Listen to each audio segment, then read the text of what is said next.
tout le monde, j'espère que vous allez bien les amis, on se retrouve pour une nouvelle vidéo. On va démarrer avec l'anniversaire de l'international autrichien David Alaba qui fête ses 33 ans. On lui souhaite évidemment un très joyeux anniversaire. On espère aussi pour lui qu'il aura un rôle important cette saison. Ça a été une année très compliquée, voire même plus d'une année, hein. Ça fait presque un an et demi que c'est très compliqué pour David Alaba avec des problèmes physiques très importants qui ont évidemment impacté tout simplement son physique, et on ne sait pas trop, hein, tout simplement aussi, si David Alaba va avoir une importance fondamentale pour Xabi Alonso. On n'en sait pas plus non plus sur le vrai niveau de David Alaba pour son retour de blessure. Là, il y a quand même une sérieuse absence, hein, depuis plus d'un an maintenant. Quel sera le niveau de David Alaba ? Très compliqué d'y répondre. En tout cas, on a déjà vu, hein, que c'était très compliqué pour lui lorsqu'il a pu rejouer un petit peu l'année dernière, enfin il y a quelques mois maintenant. Ça a été très compliqué pour lui de reprendre le rythme. Donc là, ça va devenir évidemment encore bien plus compliqué pour David Alaba quand on voit aussi l'émergence d'autres joueurs à côté. On enchaîne les amis, les unes des quotidiens madrilènes. Marca qui titre Heusen, Jefe en 10 días, le chef en 10 jours. Alors, on a évoqué voilà, sur les deux premiers matchs du Real, les amis, les grandes satisfactions. On l'avait fait après justement le premier match face à Al Hilal, et on avait tout de suite décelé chez Dean Huijsen des qualités assez exceptionnelles qu'il a de nouveau montré avec le Real lors de la rencontre face à Pachuca. Il est très à l'aise. Voilà, c'est assez impressionnant de voir ce joueur de 20 ans à peu près déjà être autant à l'aise du côté du Real Madrid alors qu'il est arrivé il y a 15 jours. C'est assez fou, voilà, de se dire ça pour un joueur qui n'a que 15 jours du côté de Madrid. On a déjà l'impression qu'il est devenu l'un des patrons de la défense avec une autorité et une aisance naturelle. Mastantuono qui nous dit de l'autre côté, Xabi Alonso me convenció, c'est Xabi Alonso qui m'a convaincu. On en parlera, on a quelques déclats de Mastantuono dans quelques instants. La une de As qui titre Morbo en Atlanta, l'Inter Miami va affronter le Paris Saint-Germain, ça sera, si mes souvenirs sont bons, dimanche. En ce qui concerne le Real, c'est en haut à droite. Asensio promete en Miera. On en a parlé un petit peu hier de la déclaration de Raúl Asensio sur les réseaux sociaux. Lui qui est très déçu de ce début de Coupe du Monde des clubs. Fautif sur le penalty pour Al Hilal lors de la première journée. Carton rouge lors de la deuxième journée. Donc voilà, il est pas en grande forme, notamment sur l'aspect mental. Raúl Asensio, on le sent quand même un petit peu touché. On poursuit avec une petite information. Aujourd'hui, les amis, le Real s'entraînera à 16h30 avec la conférence de presse de Xabi Alonso qui, elle, aura lieu à 2h du matin, donc dans la nuit de mercredi à jeudi. Et pour rappel, la rencontre du Real face à Salzbourg aura lieu demain, enfin dans la nuit de jeudi à vendredi. Ça sera donc même vendredi matin, 3h du matin. Autre information, les amis, l'adversaire du Real en 8e de finale de cette Coupe du Monde des clubs, on l'a dit, il y a des chances que ça soit Manchester City. Si c'est pas City, ça sera la Juventus. Donc affaire à suivre. Je pense que vous avez compris, moi hier, quand je préfère affronter la Juventus, non pas parce que Manchester City est plus fort ou nous fait peur.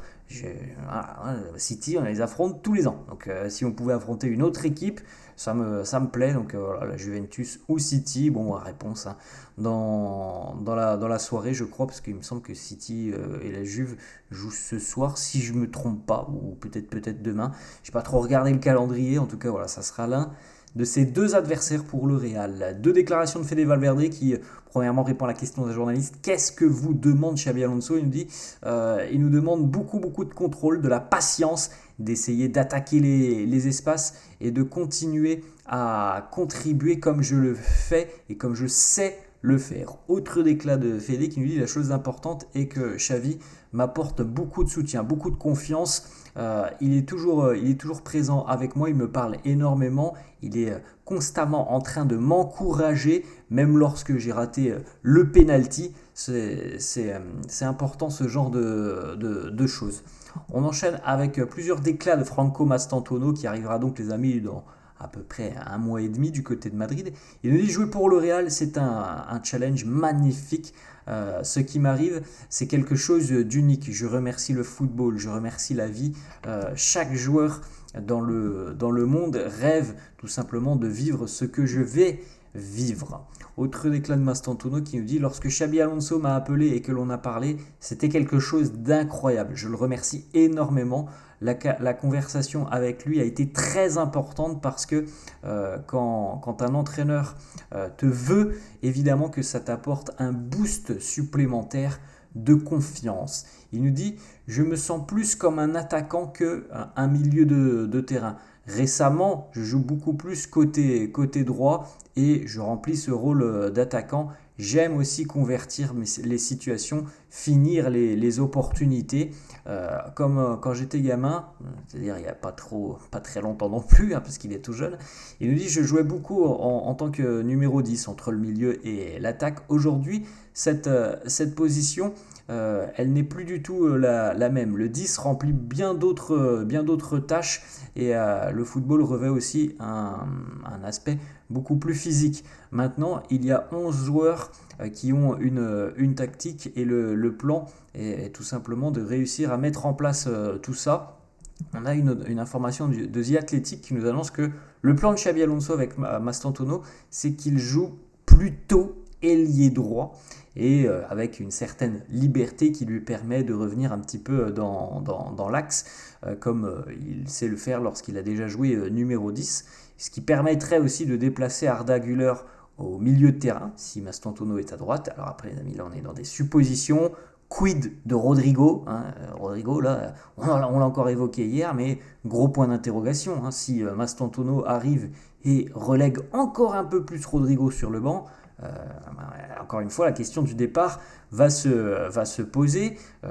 Quid du milieu de terrain, les amis, parce que avoir Mastantuono, Arda, Bellingham, et par exemple Fede, c'est les noms qui nous viennent en tête. Ça veut dire aussi que on n'a pas de Tchouaméni, on n'a pas de Camavinga. Donc il y a beaucoup de questions à se poser. C'est à Xabi Alonso d'y répondre, c'est à Xabi Alonso de trouver la meilleure formule. Mais selon The Athletic, ce serait l'idée que souhaiterait mettre en place Xabi Alonso. Donc Mastantuono plutôt ailier droit avec une certaine forme de liberté. Il est gaucher, donc ailier droit qui peut revenir plein axe. C'est plutôt intéressant.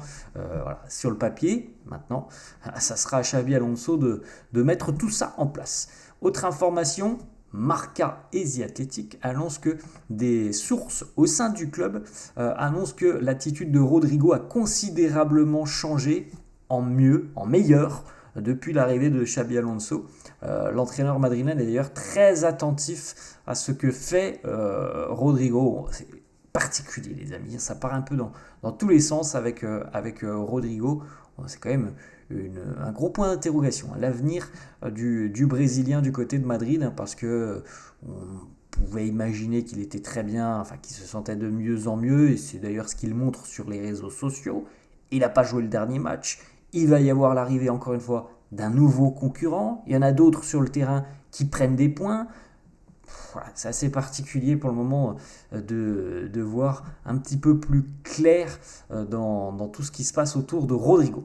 Petite information, il y a dorénavant peu de chances que Kylian Mbappé dispute la rencontre face à Salzbourg. Alors c'est pas encore définitif et acté, mais les chances se réduisent pour un retour de Mbappé face à Salzbourg.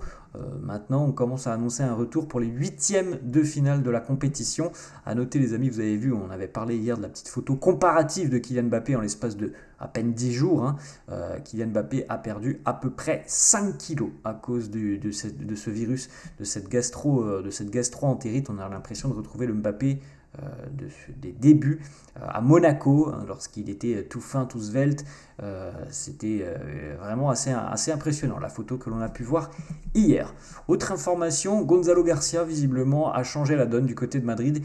Il est la solution au problème d'attaquant du Real et selon AS, le Real ne recherche plus d'attaquant puisque Gonzalo Garcia a déjà donné satisfaction à Xabi Alonso sur ces 2 matchs de Coupe du Monde des clubs. Le président du Benfica, Rui Costa, envoie un message au Real Madrid en parlant d'Alvaro Carreras. Il nous dit que le Real Madrid nous fasse une offre. Pour le moment, aucune offre ne nous est arrivée. S'ils le font, eh bien, on analysera cette offre et on leur répondra. On ne va pas revenir dessus, les amis.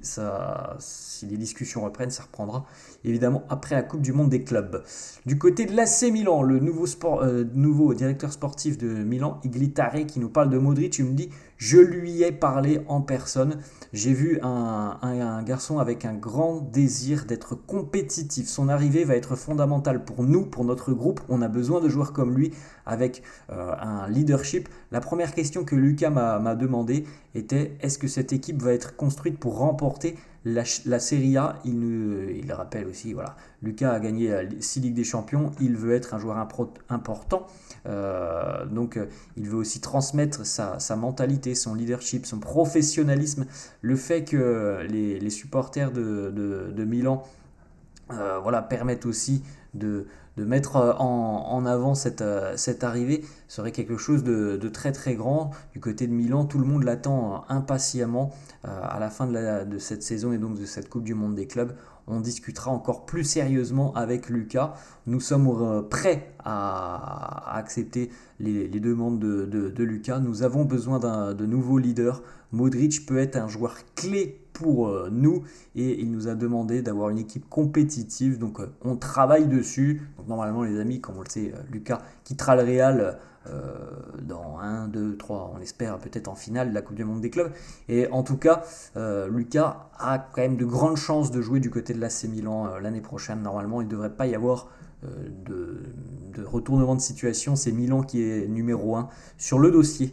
Autre information, la FIFA a ouvert une enquête sur Gustavo Cabral, donc pour cette affaire d'insulte raciale envers Antonio Rudiger. Donc une enquête a été ouverte et un dossier a été ouvert à l'encontre de Gustavo Cabral.